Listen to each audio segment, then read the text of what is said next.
श्रोता प्रेमियों, मैं राम सागर शास्त्री आप लोगों के समक्ष रखने जा रहा हूँ शिव और सती का विवाह। देखिए, प्रजापति दक्ष की 60 पुत्रियां थीं, जिनमें 10 पुत्रियों का विवाह इन्होंने धर्म के साथ कर दिया। 13 पुत्रियां कश्यप ऋषि को दे दी।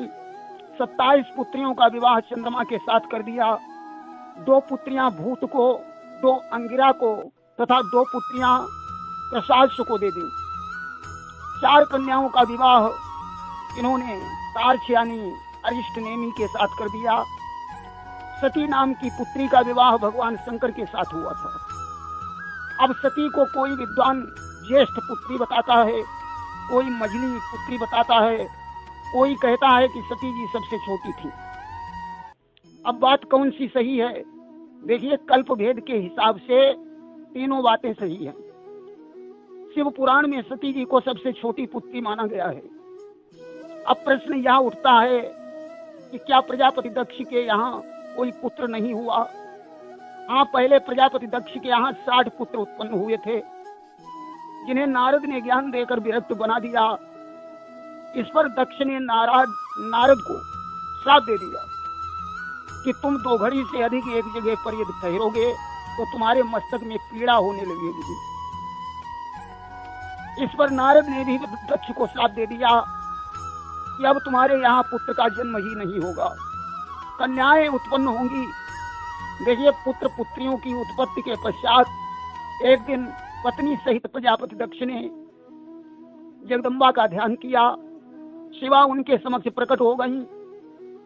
दक्ष ने पत्नी सहित उनकी स्तुति की। देवी ने दक्ष की पत्नी बीरणी के गर्भ से अवतार लेने का विचार किया। देवी की कृपा से बीरणी गर्भवती हो गई। देवता बड़े प्रसन्न हैं। विष्णु आदि देवताओं ने वहां पहुंचकर देवी शिवा को बारंबार प्रणाम किया। धीरे धीरे 9 मास व्यतीत हो गए। 9 मास व्यतीत हुए सुख से और प्रसव काल नियर आया है। बीरणी दक्ष की पत्नी ने जगदम्बा को प्रगटाया है। 9 महीने के पश्चात बीरणी के गर्भ से साक्षात जगदम्बा का प्राकट्य हुआ। जगदम्बा के प्रकट होते ही आकाश में धुंधुवियां बजने लगी। अग्निशालाओं में बुझी हुई अग्नियां प्रज्वलित हो गईं। मेघ जल बरसाने लगे। देवता फूलों की वर्षा करने लगे। 10 दिशाओं में शांति छा गई। दक्ष ने दोनों हाथ जोड़कर जगदम्बा की स्तुति की। जगदम्बा ने दक्ष से कहा कि तुमने पुत्री रूप में प्राप्त करने के लिए हमारी तपस्या की थी। वह मनोरथ पूर्ण करने के लिए मुझे तुम्हारे यहाँ अवतार लेना पड़ा। ऐसा कहकर जगदम्बा ने शिशु रूप धारण कर लिया और रोदन करने लगी। बालिका का रुदन सुनकर सभी दासियां दौड़कर आ गईं। पुत्री का मनोहर रूप देखकर सभी को प्रसन्नता हुई। नगर में जय जयकार होने लगी। नाना प्रकार के बाजे बजने लगे। दक्ष ने वैदिक विधि से अनुष्ठान किया, ब्राह्मणों को दान दिया और पुत्री का नाम सती रख दिया। कि दक्ष राज ते ही पालन कीना और सती नाम ताकर धरि दीना। कन्या शुक्ल पक्ष के चंद्रमा के समान बढ़ने लगी। सती को बचपन से ही शिव में अनुराग था। वे सखियों के साथ बैठकर शंकर जी का चित्र बनाया करती थी। कि वह तो शिव की अनुरागिन थी, निशिवासर उनको ध्याती थी। सखियों के बीच बैठ करके शंकर का चित्र बनाती थी। एक दिन की बात है कि नारद जी के सहित ब्रह्मा जी दक्ष के भवन में पहुंचे। दक्ष ने उनको प्रणाम किया और सुंदर आसन पर बैठाया। सती ने ब्रह्मा के सहित देवर्षि नारद को प्रणाम किया। ब्रह्मा ने उस समय सती से कहा कि तुम और शिव एक दूसरे के लिए ही बने हो, इसलिए भगवान शिव ही तुम्हें प्राप्त होंगे। कि ब्रह्मा बोले, हे जग जननी, हम सबकी चिंता हरण करो। आशीर्वाद मैं देता हूँ, तुम शिव शंकर का वर्ण करो। इस प्रकार सती को आशीर्वाद देकर दक्ष से आज्ञा लेकर ब्रह्मा जी नारद के सहित ब्रह्मलोक को चले गए।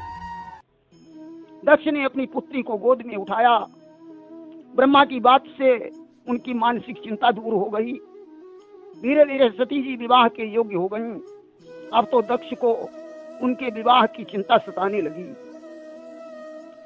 इसलिए दक्ष सोचते मन ही मन, किस भांति यहाँ उत्साह करूं। श्री महादेव शिव शंकर से इसका किस तौर विवाह करूं। दक्ष सोच रहे थे कहीं हमने शंकर जी से विवाह की चर्चा की और उन्होंने इनकार कर दिया तो क्या होगा, क्योंकि शिव तो परम योगी हैं, वे विवाह के लिए कैसे राजी होंगे। सती जी पिता के भावों को समझ गई। वे अपनी माता के पास पहुंची और उन्होंने कहा कि हे माँ, मुझे तपस्या करने की आज्ञा दीजिए। मैं इसी घर में भगवान शंकर की तपस्या करूंगी। कि हे माता, मुझको आज्ञा दो, घर को तप भूमि बनाऊंगी। नंदाव्रत का विधान करके श्री महादेव को पाऊंगी। मैं महादेव को प्राप्त करने के लिए नंदाव्रत का विधान करूंगी। माता ने सती को आज्ञा दे दी। सती ने नंदाव्रत प्रारंभ कर दिया। सभी महीनों में सारे दिन उन्होंने शिव का आराधन किया। इस प्रकार नंदाव्रत को पूरा करके वे शिव के ध्यान में मग्न हो गए। अब तो उनकी तपस्या देखने के लिए भगवान विष्णु ने ब्रह्मा जी को आगे किया और सारे देवताओं के सहित सती जी के समक्ष पहुंचे कि देखने तपस्या देवी की, सुरवृंद सभी हर्षाए हैं। ब्रह्मा जी को आगे करके श्री विष्णु देव भी आए हैं। ब्रह्मा जी के साथ सावित्री हैं और विष्णु जी के साथ लक्ष्मी जी हैं। सभी देवताओं ने जाकर जगदम्बा को प्रणाम किया और कैलाश पर्वत पर चले गए। सावित्री सहित विधाता थे, लक्ष्मी के सहित विष्णु जी थे। शंकर का दर्शन पाने को उत्साहित देव वृंद भी थे। भगवान शंकर समाधि लगाए हुए बैठे हैं। देवताओं ने उन्हें प्रणाम किया और स्तुति करने लगे। स्तुति सुनकर भगवान शंकर देवताओं की तरफ देखकर हंसने लगे। कि हंस करके शंकर बोल उठे, सुरगणों किस लिए आए हो। इन शक्ति स्वरूप देवियों को इसलिए यहाँ पर लाए हो। शंकर ने हंसकर कहा कि हे देवताओं, अपने आने का प्रयोजन कहो। इन शक्तियों के सहित यहाँ किस लिए आए हो। ब्रह्मा जी कहने लगे, महेश्वर, हमारे साथ सावित्री हैं, विष्णु के साथ लक्ष्मी हैं, इसलिए तुम भी अपना विवाह कर लो। शिव ने कहा, मैं तो संसार से विरक्त हूँ, फिर भला विवाह कैसे कर सकता हूँ। ब्रह्मा ने कहा, महेश्वर, परहित से बड़ा कोई धर्म नहीं है, तुम्हें देवताओं की भलाई के लिए विवाह करना होगा। शिव ने कहा, इसमें देवताओं की क्या भलाई होगी। ब्रह्मा ने कहा, राक्षस देवताओं को सताते हैं, इनमें कुछ हमारे हाथों से मारे जा सकते हैं, कुछ तुम्हारे हाथों से और कुछ विष्णु के हाथों से मारे जा सकते हैं, परंतु कुछ ऐसे राक्षस भी हैं जो तुम्हारे पुत्र के द्वारा ही मारे जा सकते हैं। सारे देवता तुम्हारा विवाह देखने के लिए उत्सुक हैं। ब्रह्मा जी कहने लगे, सकल सुरन की चाह, निज नयनन देखन चाहत, शंभु तुम्हार विवाह। शंकर ने कहा, विधाता, विवाह तो मैं कर लूंगा, परंतु मेरी एक शर्त है। जो नारी मेरे तेज को विभाग पूर्वक ग्रहण कर सके, जो योगिन तथा इच्छा अनुसार रूप धारण करने वाली हो, जब मैं कामासक्त हो जाऊं तो वो कामिनी के रूप में मेरे पास रहे। यदि उसे मेरे वचनों पर अविश्वास होगा तो मैं उसका परित्याग कर दूंगा। मैं योगी तो हो योगिन हो, मैं कामी तो कामिनी बने, तन मन से आज्ञा पालन कर, मेरे वचनों पर विश्वास करे। अब जो नारी हमारी इस शर्त को पूरा करने वाली हो उसके साथ मेरा विवाह कर दो। अब तो ब्रह्मा विष्णु मन ही मन प्रसन्न हो गए। उन्होंने कहा, जाओ दक्ष की पुत्री सती तुम्हें प्राप्त करने के लिए तपस्या कर रही है, उसे जाकर वरदान दो और उसके साथ अपना विवाह करके हम सबकी अभिलाषा पूर्ण करो। आज भगवान शंकर ने हंसकर स्वीकार कर लिया। देवता चले गए। उधर सती ने कुंवार शुक्ल पक्ष अष्टमी को उपवास करके शिव का पूजन किया। नवमी को वे शिव के ध्यान में मग्न हो गईं। भगवान शंकर साक्षात उनके सामने प्रकट हो गए कि प्रगटे आसु ओस भगवाना, बोले देवी मांगू वरदाना। शिव ने कहा, दक्ष सुते तुम्हारी तपस्या पूर्ण हो चुकी है, हमसे कोई वरदान मांग लो। अब सती जी को लज्जा लगी कि भला अब इनसे हम ये कैसे कहें कि तुम हमारे साथ विवाह कर लो। भगवान शंकर तो सब समझ रहे हैं, फिर भी उन्होंने कहा कि वरदान मांगो देवी, क्या तुम्हें चाहिए? तो सती जी ने कह दिया, मुझे ऐसा वरदान दो जो कभी टाला न जा सके। कि नारी स्वभाव वश लज्जित हो, मन की इच्छा को कह न सकी, मुझको बर अटल दीजिएगा, वह बिना कहे भी रह न सकी।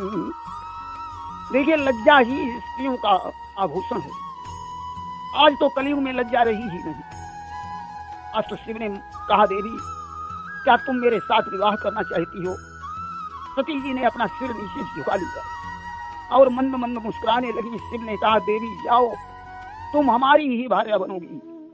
सती जी ने कहा कि आप मेरे पिता से कहकर मेरा पाणी ग्रहण कीजिए। शिव ने एवं मस्तु कह दिया। शिव कैलाश पर चले गए। सती जी अपनी माता के पास पहुंची। सखियों द्वारा वीरणी को मालूम हुआ कि सती को शिव की प्राप्ति का वरदान मिल चुका है। उधर शिव ने ब्रह्मा जी का ध्यान किया। ब्रह्मा जी सरस्वती के साथ शिव के पास पहुंचे। शिव ने कहा, ब्रह्मन, सती का कहना है कि वैवाहिक विधि से मुझे ग्रहण करो, इसलिए तुम दक्ष के पास जाओ और विवाह की तैयारी करवाओ। ब्रह्मा बोले, हे महादेव, मैं अभी दक्ष घर जाता हूँ, भेजा है हमको शंकर ने, जाकर संदेश सुनाता हूँ। ब्रह्मा ने कहा, ठीक है, मैं अभी वेगवान रथ पर बैठकर दक्ष के घर जाकर तुम्हारा संदेश बताता हूँ। दक्ष तो चिंता में बैठे थे कि शंकर जी कहीं हमारी प्रार्थना को अस्वीकार न कर दे। तब तक ब्रह्मा जी ने जाकर बताया कि शिव विवाह के लिए तैयार हैं, इसलिए तुम विवाह की तैयारी करो। मैं नारद के साथ जाकर शिव को तुम्हारे घर में ले आऊंगा। ब्रह्मा जी कैलाश पर्वत पर पहुंचे। उन्होंने शिव से कहा कि दक्ष अपनी पुत्री देने के लिए तैयार है। अस्त शुभ लग्न शुभ मुहूर्त में दक्ष के यहाँ प्रस्थान करो। शंकर ने कहा, विधाता, नारद के सहित मरीच आदि मानस पुत्रों को बुला लो। ब्रह्मा जी के स्मरण मात्र पर मानस पुत्र उपस्थित हो गए। शिव ने विष्णु का स्मरण किया। भगवान विष्णु सेना सहित गणों पर सवार होकर लक्ष्मी जी के सहित वहां आ गए। शिव ने अपने पार्षदों को बुलाया। आज कैलाश पर्वत पर बारात एकत्रित होने लगी। शंकर जी दूल्हा बनकर नंदी पर सवार हो गए। चैत्र शुक्ल पक्ष 13 शनिवार को पूर्वा फाल्गुनी नक्षत्र में बारात ने दक्ष के यहाँ के लिए प्रस्थान किया। देखिए, आज दूल्हे का स्वरूप कैसा है कि सिर पर शोभित है जटाजूट, मस्तक पर चंद्र सुहाता है, गल में भुजंग विकराल पड़ा, कटिबाघंबर लहराता है। सिर पर जटाओं का जूट है, मस्तक पर चंद्रमा है, गले में सर्प की माला है, कमर पे बाघंबर शोभा दे रहा है। आज समस्त देवताओं ने के सहित शिव ने विवाह की यात्रा प्रारंभ की। प्रमुखों का नृत्य संगीत हो रहा है। बारात के पहुंचने पर दक्ष ने उनकी अगवानी की, सुंदर आसन पर बैठाया, शिव और मुनियों सहित समस्त देवताओं की परिक्रमा की। इसके बाद अपने भवन में ले गया। स्वागत सत्कार करने के बाद मरीच आदि मुनियों से सलाह की कि ये विवाह किसके द्वारा संपन्न कराया जाए। मरीच ने कहा कि इसके लिए पिता से श्रेष्ठ और कौन आचार्य हो सकता है। दक्ष ने ब्रह्मा के चरणों में जाकर प्रणाम किया और बोले, प्रभु आप ही वैवाहिक कार्य संपन्न कराएं। ब्रह्मा ने कहा, ठीक है, मैं वैवाहिक कार्य कराता हूं। कर जोड़ दक्ष विधि से बोले, हे प्रभु हमारा कार्य करो, पुत्री विवाह के कृत्य हेतु हे ब्रह्मदेव आचार्य बनो। आज ब्रह्मा जी विवाह के आचार्य बन गए। विधिवत विवाह होने लगा। स्त्रियां मांगलिक गीत गाने लगी कि विधिवत विवाह होने अब लागा, गावही नारी सहित अनुरागा। आज शुभ लग्न और शुभ मुहूर्त में दक्ष ने कन्यादान किया। अपनी पुत्री का हाथ शिव के हाथों में पकड़ाया। उस समय सारे देवता हर्ष में डूब गए कि पाणी ग्रहण जब कीन महेशा, हर्षे तब सकल सुरेशा। कन्यादान के पश्चात नाना प्रकार का दहेज दिया। ब्रह्मा जी ने वेदी बनाकर अग्नि की परिक्रमा करवाई। परिक्रमा पूरी होने के बाद शंकर जी ने ब्रह्मा जी से हाथ जोड़कर कहा कि आप मेरे आचार्य हैं, इसलिए मुझसे दक्षिणा मांग लीजिए। कि ब्रह्मा से कहा महेश्वर ने, आचार्य दक्षिणा ले लीजिए, जो इच्छा हो मांगो हमसे, और आशीर्वाद मुझे दीजिए। ब्रह्मा ने कहा कि हे महेश्वर, आप इसी रूप में सर्वदा इस वेदी पर विराजमान रहें और मैं वेदी के समीप आश्रम बनाकर तुम्हारी तपस्या करूं।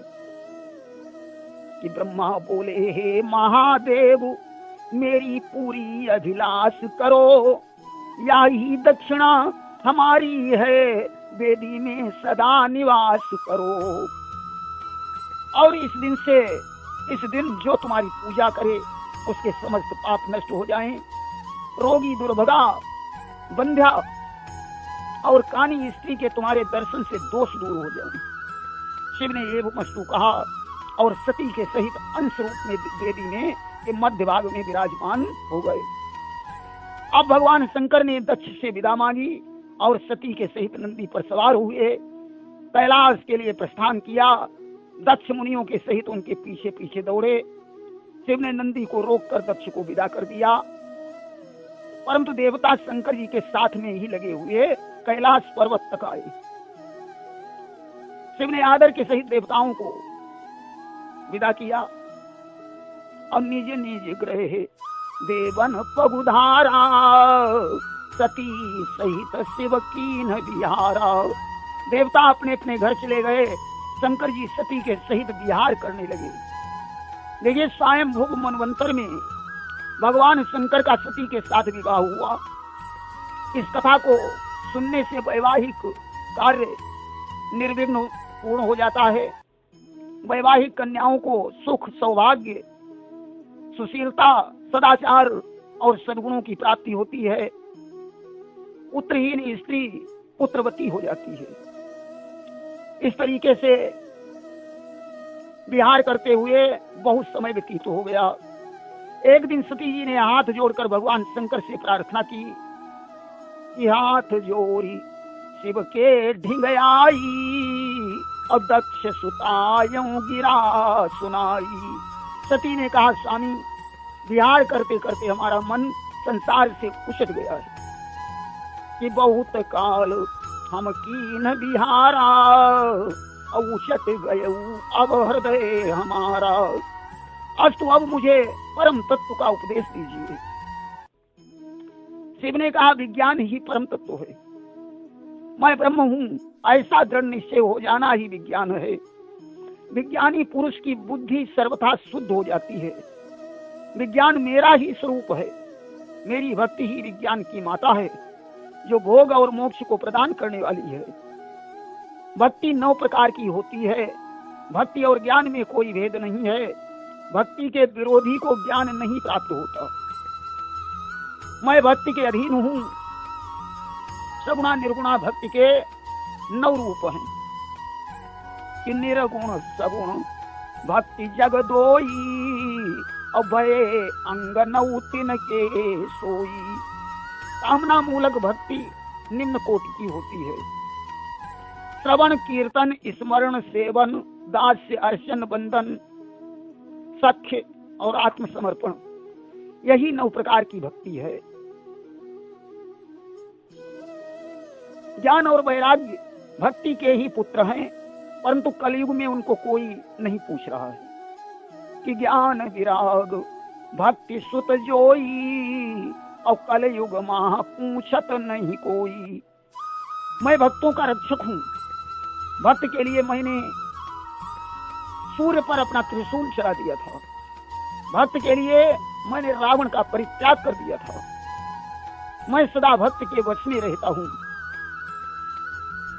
शिव ने कहा, मनुष्यों के उद्धार के लिए बहुत से शास्त्र हैं। तंत्र यंत्र ज्योतिष सामुद्रिक शास्त्र आदि जिसमें शामिल हैं कि तंत्र यंत्र ज्योतिष समुदायी और बहु शास्त्रन की कथा सुनाई। शिव ने सती को बहुत से शास्त्रों की कथाएं सुनाई, जिन्हें सुनकर सती जी को परमानंद प्राप्त हुआ। एक दिन सती ने शिव की बात पर विश्वास नहीं किया। शंकर जी ने उनका परित्याग कर दिया। सती ने पिता की यज्ञ में जाकर अपने शरीर को योग अग्नि में जला दिया और हिमालय पर पार्वती के रूप में अवतार ले लिया। प्रेम से बोलिए शंकर भगवान की जय।